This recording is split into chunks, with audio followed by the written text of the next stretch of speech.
श्री स्वामी समर्थ अनंत कोटी ब्रह्मांड नायक राजाधिराज योगीराज परब्रह्म श्री स्वामी समर्थ महाराजांना कोटी कोटी प्रणाम। तसंच माझे ही व्हिडिओ जे सेवेकरी बघतायत त्यांना श्री स्वामी समर्थ। बघा मंडळी, आपल्याला सर्वांना माहिती आहे की आपण नवरात्रामध्ये कन्यापूजन करतो। बरेच म्हणजे अष्टमीला करतो, सप्तमी, अष्टमी आणि नवमी ह्या 3 दिवसामध्ये आपण कन्यापूजन करतो किंवा नाही जमलं तर दसऱ्याच्या दिवशी पण करू शकतो। तर आपण हे 3-4 दिवस असतात हे आपण कन्यापूजनसाठी योग्य आहे, तर आपण त्या दिवशी करू शकतो। तर आजच्या व्हिडिओमध्ये कन्यापूजन कसं करायचं हे बघणार आहे। मी काही प्रात्यक्षिक नाही दाखवणार आहे, मी असे तोंडीच सांगणार आहे, पण त्याच्यातून तुम्हाला जर तुम्ही व्हिडिओ अगदी लक्ष देऊन बघितलं ना तर तुम्हाला सगळं समजणार आहे। फक्त व्हिडिओ तुम्हाला काळजीपूर्वक बघायचे आहे, म्हणजे तुम्हाला कन्यापूजन कसं करायचं हे समजेल। तर बघा काय करायचं, आपण कन्या कोणत्या बघा 5 ते 10 ह्या वयातल्या मुलींनाच कन्यापूजनसाठी बोलवायचं। 5च्या अगोदरच्या मुली का असतात ना त्या बालिका असतात। 5च्या अगोदरचे जे वय असतं ते बालिकेचं असतं आणि 5 ते 10 हे कन्या वय असतं, म्हणजे कन्याचं असतं। आणि 10च्या नंतर म्हणजे आता आपल्याला सर्वांना माहिती आहे की पिरियड्स येतात। आजकाल आहे ना 11व्या वर्षापासून मुलींना पिरियड्स येत राहतात, म्हणून मग ते आपल्याला कन्यामध्ये ते मोडत नाही, म्हणजे कन्यापूजनसाठी त्या मुली नाही काउंट होत। म्हणून आपल्याला मग 5 ते 10 ह्या वयातल्या मुलींनाच कन्यापूजनसाठी बोलवायचं आहे।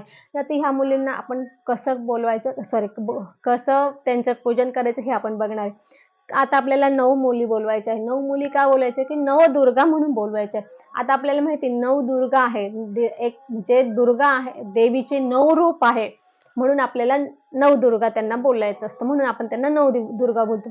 तर आता हे नवदुर्गाचं पूजन करायचं असतं आपल्याला। आणि आता बघा काय करायचं, आता ते आपण त्या मुलींना बोलवायचं असतं। त्या मुलींना आल्या की त्यांचे सर्वप्रथम आपण लगेच नाही पण एक 5 मिनिटं बसून त्यांना आपण त्यांचे पाय धुवायचे।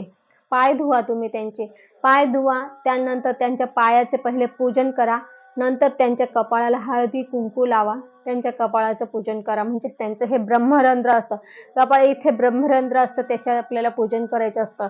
आणि त्यानंतर आपल्याला त्यांना काही वस्तू द्यायच्या असतात। आता त्या दिवशी आपण त्यांना कोणी कोणी विचारलं मला, ताई की आम्ही त्यांना जेवू घालू शकतो का? घालू शकता जेवू, काहीच नाही। कन्यापूजनला आपण आपल्याला पाहिजे ते आपण देऊ शकतो। कन्यापूजनला आपण कन्यांना जेवायला देऊ शकतो आपल्या याच्यानुसार। आपल्याला जर त्यांना जेवण घालायचं असेल तर देऊ शकतो, नाहीतर आपण त्यांना काही वस्तू किंवा फराळाचं पण देऊ शकतो। तर आपल्याला आपल्या याच्यावर असतं ते, आपण त्यांना काय द्यायचं असं काही नाही। आता आम्ही सांगू इतकं द्या, तुमची तेवढी ऐपत असेल तर तुम्ही देऊ शकतात, आणि नसेल तर तुम्ही म्हणाले ह्यांनी काय एवढं सांगितलं, एवढं कुठून आणायचं आणि एवढं कसं म्हणतात, त्याच्यामुळे तसं काही नाही। आणि देवांचं तसं काहीच नसतं की तुम्ही तुमच्या ऐपतीनुसार फक्त मनापासून करायचं असतं। काही पण कुठल्याही देवाचं कराल तर तुम्ही देवांना मनापासून सेवा करायची असते, किंवा तुम्ही जे काही कोणाला देणार आहे ते मनापासून दिलं तर तुम्हाला त्याची फलश्रुती मिळत असते, त्याचं पुण्य मिळत असतं। तर आता आपल्याला त्या कन्यांना तुम्ही त्यांचं औक्षण करायचं आहे। प्रत्येक कन्याचं औक्षण करायचं आहे। त्यांना तुम्ही दूध द्या, केळी द्या खायला। त्यानंतर तुम्ही मुलींचे जे अलंकार असतात ते अलंकार द्या। आता मुलींचे अलंकार माहिती आहे तुम्हाला, त्यांना लागते गंध, टिकल्या, त्यानंतर पावडर, लिपस्टिक। आजकाल लिपस्टिक मुलींना बघितले का अगदी छोट्या मुली खुश होतात, म्हणजे त्या मुली खुश कशात होईल? आजकाल मुलींना काय आवडतं ह्या गोष्टी द्यायच्या आपल्याला। फक्त काय, आपल्याला त्यांना खुश करायचं आहे, त्या खुश झाल्या की आपल्या नवदुर्गा खुश होतील, म्हणून तुम्ही अशा वस्तू त्यांना द्या।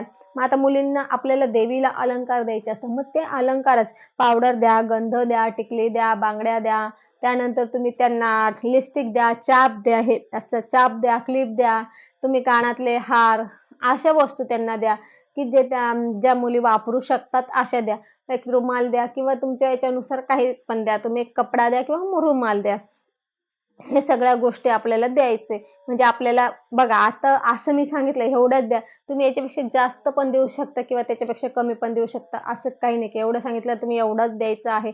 मग नसेल तर मग ते कर्ज वाजरी करा, उधारी घ्या, हे असं करायचं नाही। आपल्याकडे जे आहे ते आपण त्यांना द्यायचं आहे, स्वखुशीने द्यायचं आहे। आणि त्यांचं मग ते पूजन करून त्यांना तुम्ही खायला काहीतरी द्या, मात्र निर्मुखी देऊ नका, पाठवू नका। मग तुम्ही त्यांना केळी द्या, दूध द्या, फळं द्या काहीतरी, किंवा तुम्ही त्यांना एखादी खीर बनवा, नाहीतर तुम्ही त्यांच्यासाठी आता आजकाल मुलींना चिप्स वगैरे आवडतात, म्हणजे असं काही फराळाचं वस्तू, हे ते चिप्स कुरकुरे पाहिले तर मुलं फार खुश होतात। म्हणजे मी असं म्हणत नाही हे द्या, पण ते चिप्स सुद्धा तुम्ही देऊ शकता। चिप्स दिले की मुली सुद्धा खुश होऊन जातील, कारण की ते सर्वांना आवडतं बाहेरचं. आणि एक दिवस खाल्लं तर काही होत नाही, रोज रोज नाही द्यायचं. किंवा तुम्ही घरी सुद्धा तळून, आपल्या घरचे असतात ते सुद्धा तळून दिले तरी चालेल. पण असं त्यांना फराळाचंच द्या. नाहीतर तुम्ही, जर तुमची इच्छा असेल तर तुम्ही जेवायचं पण देऊ शकता, तसा काही प्रॉब्लेम नाही. तर आता आपलं हे कन्यापूजन असं करायचं. त्यानंतर प्रत्येक मुलीला, प्रत्येक कन्याला, आपल्याला नवदुर्गा म्हणून 9 कन्या आहे, प्रत्येकाला एक गुलाबाचं फूल किंवा एक गजरा द्या. तुम्ही बघा, सगळं झाल्यानंतर तुम्ही ते गुलाबाचं फूल जेव्हा त्यांच्या हातात ठेवाल ना, तर त्यांच्या ओठावर हसू आल्याशिवाय राहणार नाही. कारण की गुलाब हा असा फूल आहे, की कोणी पण बघितलं तर मन मोहून जातं त्याचं. म्हणून आपल्याला गुलाब सुद्धा एक गुलाब द्यायचा. लक्ष्मी मातेला गुलाब प्रिय आहे. लक्ष्मी मातेला गुलाब आणि कमळ प्रिय आहे. आपल्याला कमळ तर मिळू शकत नाही, तर आपण गुलाब मात्र नक्की त्या मुलींना एक द्यायचंय.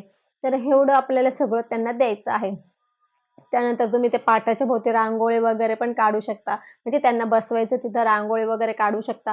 तुम्हाला पाहिजे तसं तुम्ही डेकोरेशन करू शकता. त्यांचा आदर सत्कार तुम्हाला पाहिजे तसा तुम्ही करू शकता, तुमच्या इच्छेनुसार. असं काही नाही. पण मेन जे काय आहे ते तुम्हाला मी आजच्या व्हिडिओत सांगितलेलं आहे. तर ह्यानुसार आपल्याला द्यायचं आहे, त्यांचा मान सन्मान करायचा आहे. आणि ते झाल्यानंतर, सगळं झाल्यानंतर आपल्याला त्यांना नमस्कार सुद्धा करायचा आहे. प्रत्येकीच्या पायाला डोकं ठेवून नमस्कार करायचा. कारण की कसं आहे बघा, की ते आज आपल्याकडे दुर्गा स्वरूप आलेलं आहे. आपण जे त्यांना बोलवले आहे ते दुर्गा स्वरूप आहे. आपली मुलगी सुद्धा त्यावेळेला चालते. काही असं नाही की आपली मुलगी त्याच्यात काउंट होत नाही. आपली मुलगी सुद्धा त्यात काउंट होते. तर आपण त्यांना नवदुर्गा म्हणून 9 मुलींना बोलवलेलं आहे. म्हणून आपण त्यांच्या पायावर डोकं ठेवून पाय पडायचे, नमस्कार करायचा असतो. तर हे आपल्याला त्यांच्या नवदुर्गा पूजन अशा प्रकारे करायचं आहे. तर अशा प्रकारे केलं तर तुमचे पूर्ण, म्हणजे जे काही शास्त्रोक्त पद्धतीने जे आहे ना, ते तुमचं नवदुर्गा पूजन होऊन जाईल. म्हणजेच कुमारिका पूजन होऊन जाईल. तर हे कुमारिका पूजन तुम्ही अशा पद्धतीने करा. त्यानंतर आपल्याला सर्व झाल्यानंतर आपल्याला हात जोडून आपल्याला जय जयकार घ्यायचा आहे. जय जयकार कोणता माहिती ना आपल्याला? तर जय जयकार असा घ्यायचा आहे. तर त्यांना पण तुम्ही बसवा. त्यांचं पण म्हणजे त्यांना पण तुम्ही बसवा, हात जोडायला लावा. आपल्याला जय जयकार हा 3 वेळा घ्यायचा आहे. जय जयकार कोणता आहे? उदयोस्तु श्री महाकाली महालक्ष्मी महासरस्वती राजराजेश्वरी आई साहेब, श्री अंबा माता की जय, श्री अंबा माता की जय, श्री अंबा माता की जय. असा आपल्याला 3 वेळा जय जयकार घ्यायचा आहे.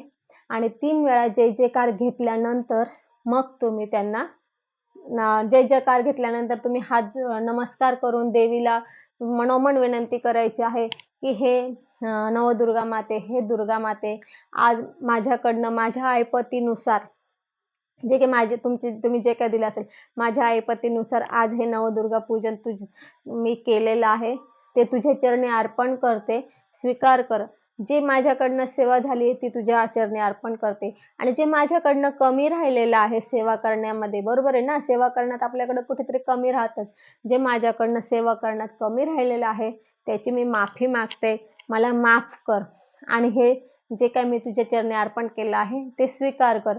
असं म्हणून तिला आपण मनोमन विनंती करायची, नमस्कार करायचा.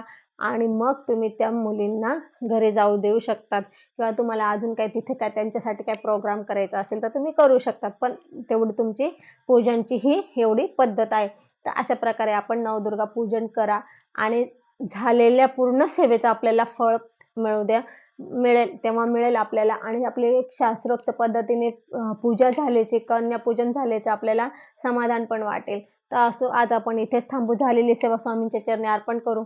आपल्याला जर माझी ही व्हिडिओ आवडली असेल तर लाईक, शेअर, कमेंट करा. माझ्या चॅनलला सबस्क्राईब करा. श्री स्वामी समर्थ.